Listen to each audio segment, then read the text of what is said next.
Somebody needs to hold me before I start saying the truth. Somebody needs to hold me. Anybody? Nobody? Okay, yesterday Arsenal played with Newcastle and Arsenal won 3-2. One goal by a penalty by you know who, Odegaard. Then an old goal by Alex Murphy. And then who's the other person who scored? Merino. Then, as always, Newcastle has its own goal scorers. Murphy. Elanga scored. Elanga in 6 minutes as a new player for Newcastle scored. Can't even remember. Now, when I'm talking about the good, the bad, and the weird, you just know when I'm talking about the good, is the good to the rest of the league. It's not the good to Arsenal. The good to the rest of the league, including Chelsea, is that Arsenal is showing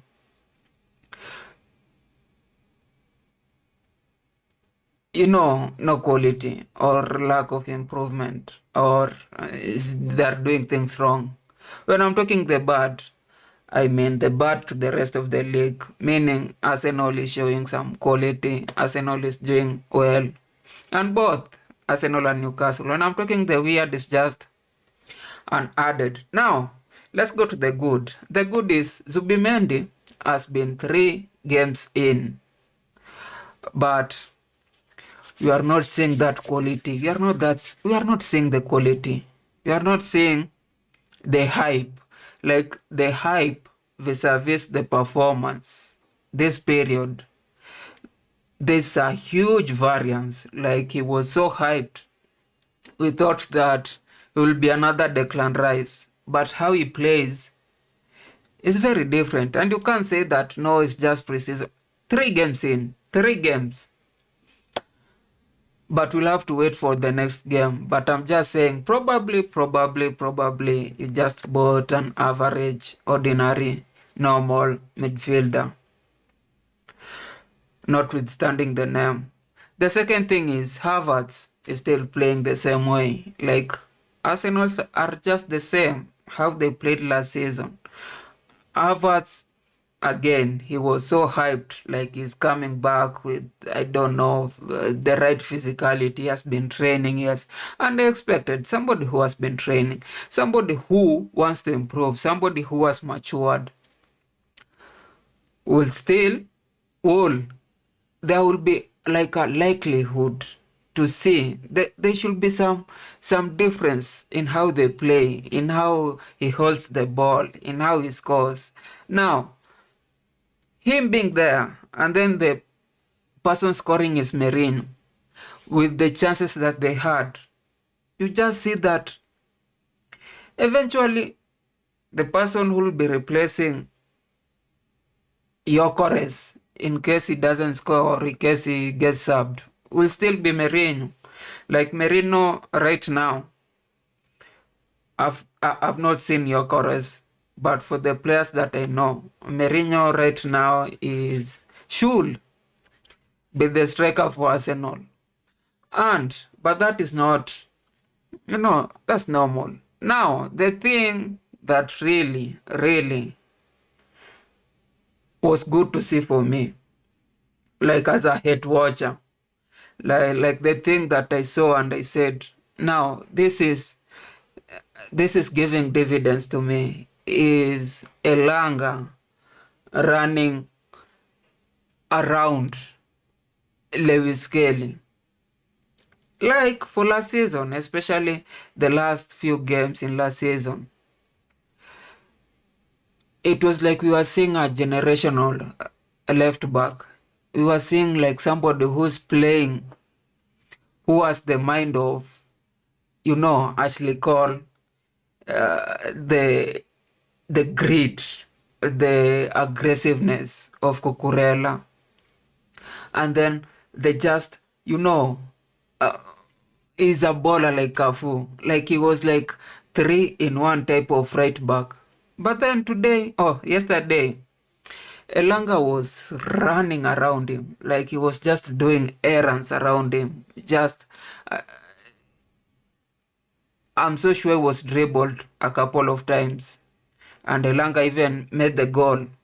And like it was a mess. I don't know if it's early, it's pre-season, but I'm just saying, like, for young dudes, for young players, we all know that there has to be a period of playing so well and then a period of inconsistency. And we expect that next season or this season starting in next month, that probably he will not be playing with the same consistency that he played last season. And if that has to happen, then probably Arsenal will still be having issues at the back. And I think that's the reason that Arteta decided to not sell. Who's this other guy? Let me look for his name.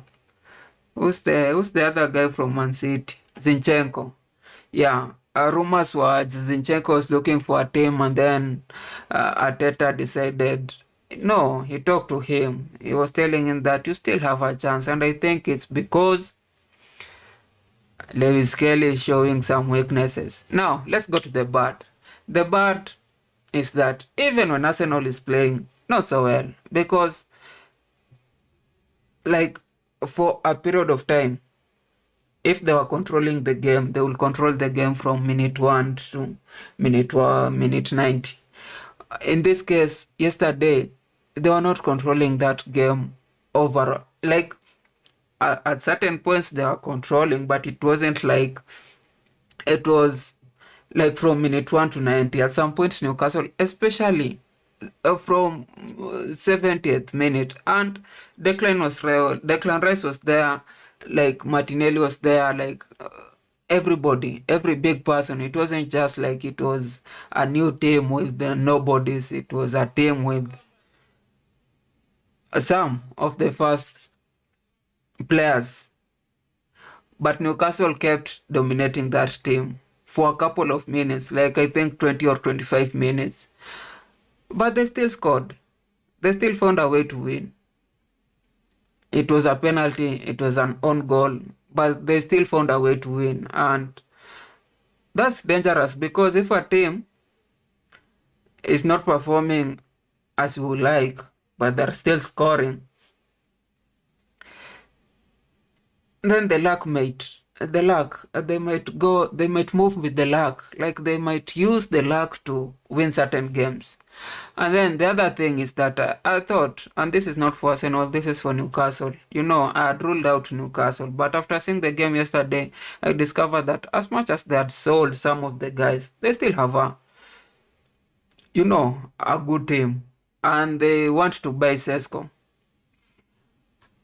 That will just complete. Like the team that they played last season is the same team that they're going to play this season. And the team is still showing a lot of quality. It's not just like the quality has gone down.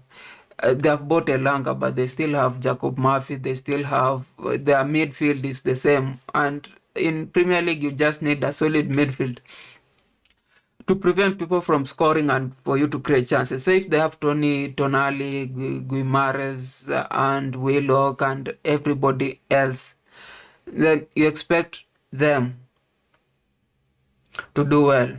Now, the weird, and I think this time, I think I might use I've betted you into seeing the Club World Cup. This will be here for a couple of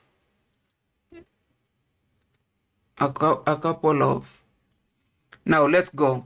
Now here's the weird stuff, and I think I already talked about it. You see, this is how this side, are you following my mouse?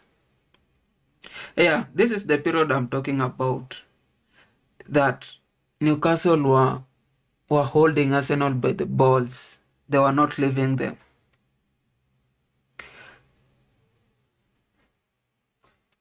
But they could not score. This other period, whenever Arsenal had some kind of, longer possession, like longer, how do you say it? They had better like they had better pressure or they were holding the ball longer, they will just find a way to score, find a way to score, find a way to score, which is weird. Like it's not expected. We don't expect it from. I don't know. Is it Newcastle defense is shit or Arsenal are just like they are so good at converting whatever chances or whatever possession or whatever pressure they put on their opponent. That's weird to me, and I don't expect that will be the same next season, especially for a team as good as Newcastle. Because if they are doing that to Newcastle, what about other teams? What about Sunderland? Yeah. What about Leeds? What about West Ham? What about even Spurs? They will be crushing those teams, especially if they get Gyökeres. Now, the other thing, again, is still on that, is that probably Newcastle just needs another striker because last time they used their, I think it's Osula. Osula was playing league games last season and he was not doing a lot of stuff. If they get Sesko, because as at now we just know Isak is not going to play for them. He has not followed them to the preseason and is adamant he has to move out. So if they get Sesko and then they start converting these chances they are creating, then they might still be a stronger team. So again, as I said yesterday, like this season we are going to see a lot of competition from the same teams that were competing last season, just better. We just find out, will Newcastle be better? The way they played yesterday, I am so sure they will be better, especially how Elanga was really showed some signs of, improving the attack. There are usually people who use a lot of physicality, but yesterday, especially in first half, in certain periods, they are using a lot of brain matter. Now, that's it about this game. Arsenal might still be shit on some areas. They are good on other areas, but then they are striking. If your chorus does not perform, then we don't expect them to do a lot of you know we don't expect them to see a better Arsenal if your chorus will not be scoring more than all these other strikers. That's it for me.